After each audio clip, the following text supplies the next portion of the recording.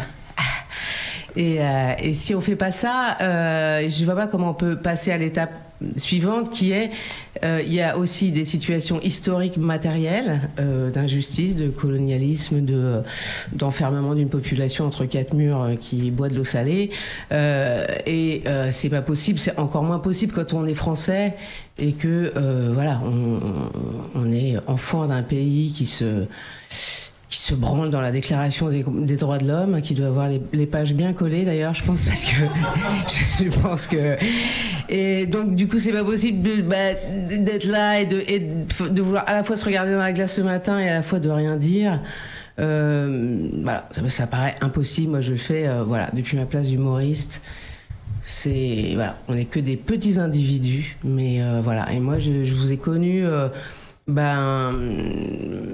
via les premiers mouvements de manif pour le cessez-le-feu, Parole d'honneur, et franchement et de Cédec aussi, je vous ai vu dans les manifs et je me suis dit mais on est sauvés quoi. Voilà, je rassure tout le monde, je ne suis pas en chemin vers une dieudonite. parce que vous êtes là, parce qu'effectivement c'est pas la même, on n'est pas, c'est pas la même époque, il n'y a pas la même compréhension des choses, il n'y a pas les mêmes volontés politiques de compréhension des choses, et je pense qu'on est dans une époque super intéressante, positive. Voilà, une catastrophe épouvantable en cours, mais je crois que du point de vue, en tout cas de l'élaboration politique, il y a des choses merveilleuses vraiment qui redonnent espoir. Donc merci à tous. Merci à toi. Voilà, la parole à la défense. Voilà, je trouve ça chouette d'avoir les arguments de tout le monde. C'est l'esprit juste milieu, les amis. Vous avez vu, hein, dans le chat, tout le monde n'est pas d'accord. On papote, on est ensemble, on bricole. Là, on a l'avis de Blanche Gardin elle-même. Et je le redis, que je tiens en très très haute estime. Pour moi, qu'elle est l'une des meilleures actuellement sur scène. Donc je l'aime beaucoup, je l'adore même sur scène. Et je trouve que ce débat est intéressant parce que ça relance. Au-delà des avis des uns et des autres, c'est chouette, hein, tout le monde n'est pas d'accord, et loin de là. Ça relance l'éternel débat de la liberté d'expression, du rôle de l'humour dans une société, qui est quand même vieux comme le monde. Hein. On est clairement sur le bouffon du roi, on est sur ce rôle nécessaire de l'humour dans une société, et qui nous pousse, qu'on le veuille ou non, c'est chouette, parce que c'est ce qu'on fait là, les amis. Je vois des gens dans le chat qui sont absolument pas d'accord, mais au fond, le sketch touche son but. Que vous le vouliez ou non, le sketch vous interpelle. Certains pour dire ouais, c'est une connasse d'islamo-gauchiste de merde. D'autres pour dire elle a carrément raison, on peut plus rien dire sur les juifs en France. Chacun a son point de vue, mais au moins ça crée le débat. Ça laisse, comment dire, ça agite les idées. Ça agite les idées plutôt que chacun ait des idées bien calmes dans son cerveau à dire bah, de toute façon j'ai raison et on n'en parle plus. Et je trouve que c'est extrêmement important. C'est vraiment important. C'est pour ça que je vous montre ça, les amis, à ma minuscule échelle. C'est ce que j'essaie de faire avec Juste Milieu, que ce soit dans les vidéos aussi sur scène. Mais c'est vraiment le but même de l'humour. Donc je trouve ça chouette. Et c'est pour ça que je voulais cette séquence, les amis, pour en parler. Voilà, pour en parler avec vous. Alors, on enchaîne avec un autre humoriste. Alors là, je vous pose le contexte parce que j'étais sur le cul quand j'ai vu ça ce matin. Olivier Véran a fait une conférence TEDx dont le titre est « Quelle politique face à la neuro-augmentation ?» J'ai pas vu le truc. Je le découvre avec vous. Je pense que ça va être un grand moment du Juste Bistrot, les amis. Je sens qu'on va se fendre la gueule. Olivier Véran, on rappelle le parcours, qui se fait débarquer du gouvernement, qui annonce, enfin, c'est révélé dans la presse, que lui ne l'a pas dit évidemment, vouloir se recycler dans la chirurgie esthétique. Après avoir pleurniché sur la situation catastrophique du secteur de la santé en France, qui finalement va se présenter aux législatives et qui prend une branlée. Donc, on ne sait pas ce qu'il va faire. Voilà où on en est, dans le contexte de cette conférence. Enfin, donc déjà, malaise. Ça fait 20 secondes, j'ai envie de mourir déjà. On se dit rassurez-vous. Oh mon vélo alors là, le progrès, certains qui s'opposeraient au progrès seraient obligés de suivre par une société qui les soumettrait. Ça vous rappelle... Non. Non. Est classé dans la société. C'est pas possible. Il est pas con à ce point-là, ou menteur à ce point-là. Les entreprises ne réfléchiraient pas aux conséquences de ce qu'elles mettent sur le marché, se contenteraient de faire du pognon. Ah, la menace, c'est Apple. C'est vrai que Pfizer, ils ont demandé aux citoyens du monde entier si c'était bien de vacciner avec un truc qui n'était pas testé jusqu'en phase 3. C'est vrai que Pfizer, ils ont demandé. C'est une blague. Mais c'est extraordinaire. C'est extraordinaire. Alors là, franchement, les amis, je m'attendais pas à ça. Mais sans déconner. Mais c'est hallucinant, quoi. C'est hallucinant. Alors, sans tomber dans l'invective, ce serait crétin, mais en tant que neurologue, il faudrait qu'il s'étudie. Comment c'est possible de partitionner son âme à ce point-là, son cerveau, ses valeurs à ce point-là, quoi. Le mec qui t'explique que la menace numéro 1, les entreprises américaines qui inondent le marché de solutions technologiques ou sanitaires pour lesquelles ils n'ont pas demandé l'avis des gens, mais après avoir fait ce qu'il a fait sur le Covid, mais c'est hallucinant. Parce que les problèmes que pose la technologie sur le plan de la santé, si l'ARN messager n'en est pas un, je ne sais pas ce que c'est, quoi. De toute façon, je sais même plus quoi vous dire. Je vous avoue, je suis un peu sans voix là. Je suis sans voix parce que je m'attendais à ce que ça soit pas ouf. Mais le pire, c'est que au fond, le sujet est super intéressant. T'as dit qu'ils font des trucs super, hein, c'est vraiment chouette. Hein. Le sujet est vraiment intéressant. Mais porté par ce mec, c'est Marc Dutroux qui te fait des leçons de pédagogie, quoi. C'est hallucinant. Mais je suis sidéré. Franchement, les amis, je suis sur le cul. Je suis sur le cul de ça, quoi.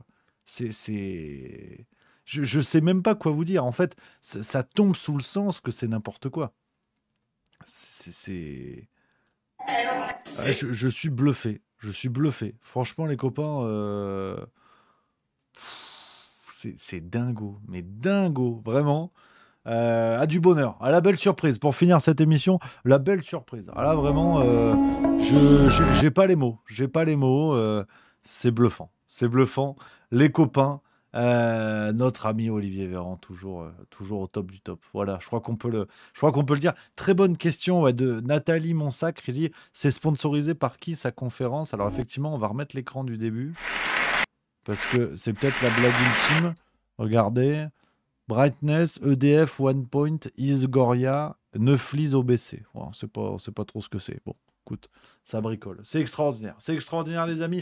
17h56, voilà, il est l'heure de la farce tranquille. Dans 4 minutes les copains, 158e épisode. Je vous mets le lien dans le chat. Moi je vais rentrer à la maison pour une évidence assez balèze, assez solide. J'ai faim, donc là impossible évidemment de continuer. Oh, tu vois, je baille les amis. Merci d'avoir été là les copains, merci beaucoup vraiment. C'était du plaisir une fois de plus. J'aime ces émissions où ça débat, où tout le monde n'est pas d'accord, où ça s'empoigne sur des sujets, mais surtout où on réfléchit tous ensemble. C'est parfait. Voilà. Merci les copains. Merci d'avoir été là. Merci beaucoup les amis. Je vous souhaite une excellente soirée, bonne farce tranquille. Et on se retrouve demain, comme d'hab, 16h45, même heure, même endroit. Vous connaissez la rengaine maintenant. Je vous embrasse. Excellente soirée et à demain. Vive la rigolade et vive la France, évidemment.